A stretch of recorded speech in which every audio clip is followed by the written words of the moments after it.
Hello বন্ধুরা, আসসালামু আলাইকুম। সবাই কেমন আছেন? চলে আসলাম রান্না করে। আজকে রান্না করব হচ্ছে কলিজা ভুনা, গরুর কলিজা ভুনা। আমি চুলার মধ্যে গরম পানি করে কলিজাগুলো এই যে গরম পানির মধ্যে দিয়ে দিছি। দিয়ে একটা বলক উঠাই নিছি। দেখেন আপনারা কত ময়লা বেরিয়েছে। এইভাবে কলিজা গরম পানির মধ্যে একটা বলক উঠাইয়া তারপরে রান্না করবেন, তাহলে কলিজার মধ্যে যত ময়লা আছে, রক্ত কাদা মাটির মতন এই যে সবগুলা বেরিয়ে আসছে। দেখো কত ময়লা। আমি এত সুন্দর করে অনেকবার ধুয়ে তারপর আমি এটা সিদ্ধ হতে বসাইছি। গরম বলক ওঠার পরে, পানিটা বলক ওঠার পরে আমি কলিজাগুলো দিয়ে দিছি। এখন আপনারা দেখতেই পাচ্ছেন, ময়লা দেখলে মনে হচ্ছে যে এই মাংসগুলো আমি না ধুয়ে এমনি বসাই দিছি, এতটা ময়লা পানি বেরিয়েছে। এখন আমি এই যে এটার মধ্যে যে চামড়াগুলো, উপরের যে একটা চামড়া আছে, আবরণ আছে, এই আবরণগুলো আমি ভালো করে এখন চামড়াগুলো উঠিয়ে নিব। উঠাইয়া নিয়ে ছোট ছোট পিস করব। তারপর আমি রান্নাতে চলে আসব। গরম পানির থেকে নামিয়ে নিলাম আমি। এই যে এইভাবে করে সবগুলো যে চামড়া উঠে যাচ্ছে, এই যে চামড়াগুলো উঠে যাচ্ছে, আমি সবগুলো চামড়া এইভাবে উঠিয়ে নিব। গরম গরমে উঠাইতে হবে এগুলা। গরম গরম সবগুলো চামড়া উঠিয়ে নিব। এটা উপরের, এটা রাবারের মতন এই চামড়াটা, উপরের আলাদা একটা পর্দার মতন। এটা উঠাইয়া ফেলে দিলে আপনার মাংসটা অনেক সফট হবে, নরম হবে মাংসটা।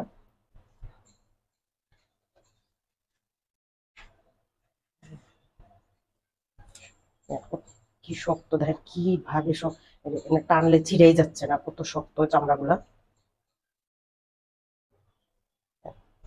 আমি এইভাবে একে একে সবগুলা ভালো করে চামড়া উঠিয়ে নিব। পর্দাগুলা পর্দাগুলো উঠিয়ে নিয়ে তারপর ছোট ছোট করে পিস করে নিব। তারপর আমি রান্না করব।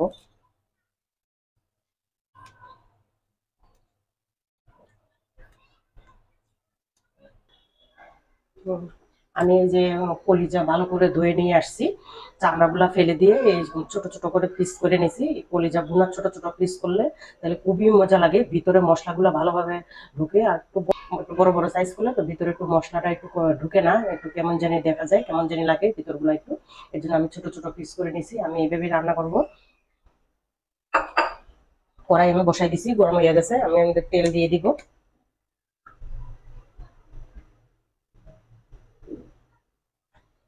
তেজপাতা দিয়ে দিব।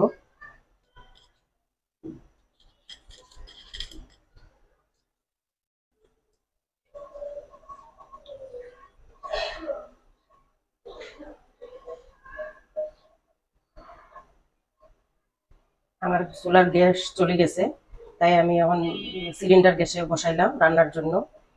আমি মাংসটা সিদ্ধ করা পর্যন্ত, কলিজাগুলো যখন সিদ্ধ করলাম তখন অল্প গ্যাস ছিল, এখন একদমই চলে গেছে। তাই আমি সিলিন্ডার গ্যাসে বসাই দিলাম রান্নাটা। এলাচ, দারচিনি, লং দিয়ে দিলাম।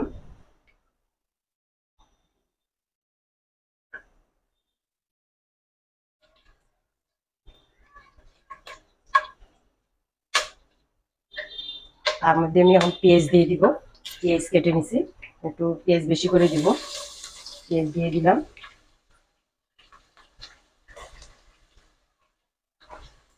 আমি রসুন বাটা দিব না, আমি রসুন কুচি করে নিয়েছি, তাই রসুনও দিয়ে দিব। এইভাবে ছোট ছোট করে যে পিস করে নিয়েছি রসুন, এই যে রসুন দিয়ে দিলাম।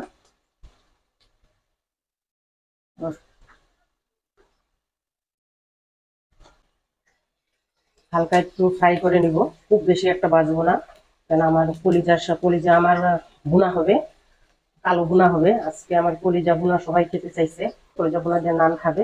তাই আমি একটু খুব বেশি ঝোলও রাখবো না।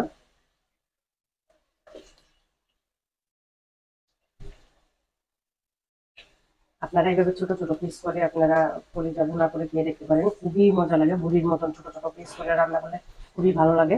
আমি বড় করে রান্না করে দেখছি, আমার বড় করে যেটা রান্না হয় এটা আমার কাছে বেশি একটা ভালো লাগে না, কারণ ওটার ভিতরে মশলা ভালোভাবে ঢুকে না। তাই ছোট ছোট পিস করলে খেতে খুব মজা লাগে। হলুদ গুঁড়া, মরিচের গুঁড়া, জালটা আপনাদের যে যেরকম পছন্দ করেন সেরকম দিবেন, কিন্তু কলিজা ভুনা একটু ঝাল ঝাল হলেই ভালো লাগে। ধনের গুঁড়া, জিরে গুঁড়া, আদা বাটা,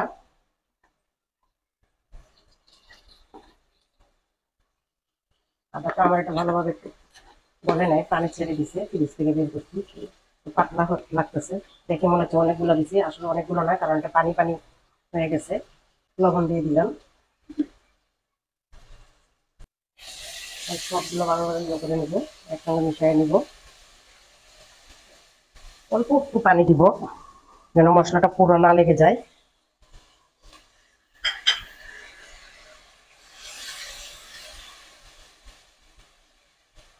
আমি এখন কলিজাগুলো দিয়ে দিব, একসঙ্গে মশলার সাথে বাঁচতে থাকবো, আলাদাভাবে মশলা আর কষানো লাগবে না।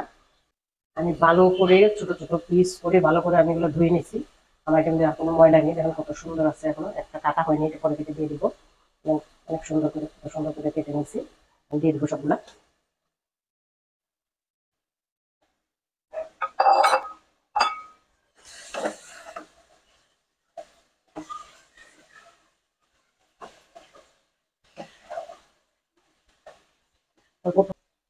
মানে কলিজার থেকে পানি বের হবে না, কলিজা এমনিতে একটু ড্রাই হয়, শুকনা। মাংস থেকে যেভাবে পানিটা বের হয় কলিজার থেকে পানি বের হয় না, তাই একটুখানি পানি দিয়ে দিলাম।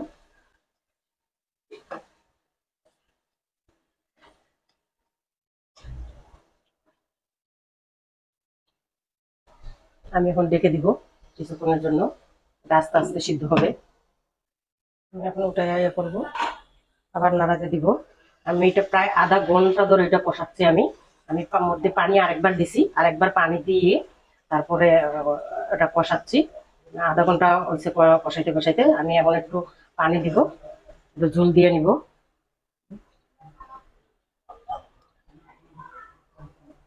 আর একটু ঝোল দিয়ে দিব।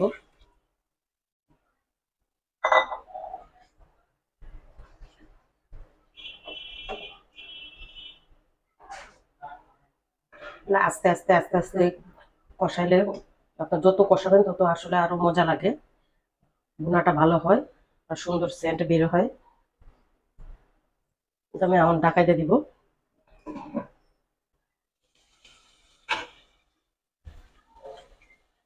আমার তরকারি হয়ে আসছি, আমি ভুনাই করবো, ঝোল রাখবো না। আমার হয়ে গেছে। তরকারিটার কালারটা দেখো কত সুন্দর আসছে, তরকারির কালার।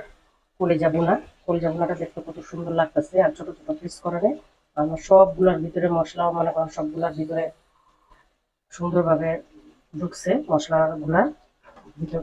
খেতেও খুব ভালো লাগবে। আপনারা পোলাও দিয়ে, সাদা ভাত দিয়ে, রুটি, চাউলের রুটি দিয়ে, এমনি রুটি দিয়ে, তন্দুরি রুটি, নান রুটি সবকিছু দিয়ে খেতে পারেন, লুচি দিয়েও খেতে পারেন। আমার তরকারি কমপ্লিট হয়ে গেছে। আমার যদি ভিডিওটি যদি ভালো লাগে অবশ্যই আপনারা লাইক দিবেন, শেয়ার দিবেন, কমেন্টস করে জানাবেন ভালো লাগলে আমার ভিডিওটি।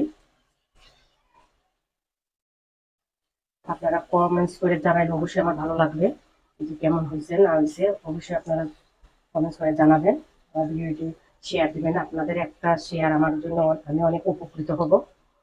আমার পেজটি ফলো দিবেন।